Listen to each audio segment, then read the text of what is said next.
coming up on 8:24, and Chef Mike Benninger from timemanagement.ca is with us now, and he's brought along actually all the tools that he uses and how to properly use them, which is a great idea. So you're not actually making anything. No, actually today we're not making anything at all. What we're actually going to do though is whenever I do cooking classes and parties and stuff like that, I find people don't have the right tools in their house to make their lives easier.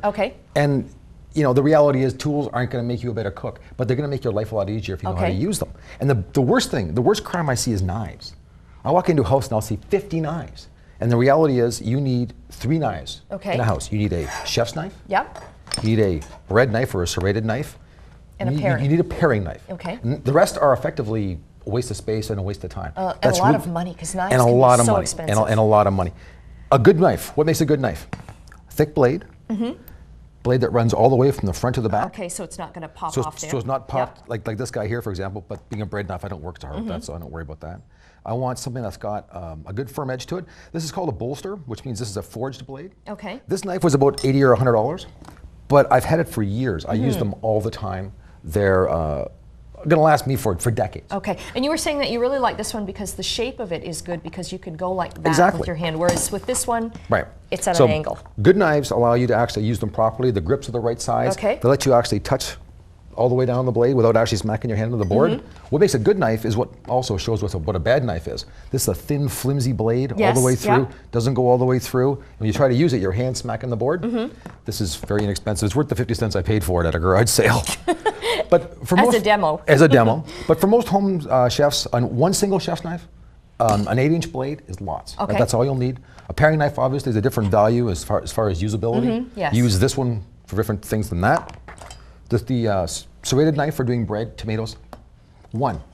Just one. If you see a set of 35 in the counter, you do not need them. You do not need them. But what about keeping them sharp? Well, I brought 2 sharpeners along today. This is called a steel, and this is a draw sharpener. I don't recommend anybody use steels unless you're a trained professional at them. You're more likely to dull your knives than to actually sharpen them. I got to admit that I've used one, and I'm like, I don't think I'm doing anything with this. I won't even get into the conversation how because let's get rid of this then. I watch people flail away with them, and it's like, okay. Put that down. This is a draw sharpener. This is about $45. I've had this one for about 2 years. You take the knife, you go in and back about 10 times. Wipe it off.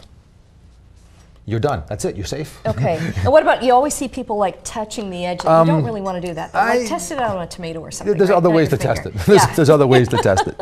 But that's basically enough about knives, except for you never put them in the dishwasher, ever. Really? Why not? Because what ends up happening is the steel changes temperature at a different rate than the handle does, and eventually they'll crack. And I'm not sure if you can see that. Yes. But I've broken both sides of my very expensive knife because one day I put it in the dishwasher. It's right there. Well, I guess you can't pick it up on camera. And lastly, guards. Okay. These are about $4 a piece. I bought these downtown at the Chef Complet. Please put them on your knives. They take 10 seconds to put on. They can bounce around your drawers. You're not going to hurt yourself. So you don't need the big wood block then, kind of thing? Well, that's a different thing. These, I like to have my counters clear. So I use these because they go in the drawer. They're safe. They're done. And you don't reach in the drawer and grab them and hurt yourself. Yes, that's a very good idea. Mike, you know what? You've brought all kinds of stuff along. We have run out of time already? because you've been so good on the knives. Oh my goodness. Yes, we are. So you're going to have to come back again, of course. Coming back, and we'll get more on some of the stuff that you brought here. Planers. Next time, silicone. Silicone. There we go. Right now, it's news at 8:30. Stay with us.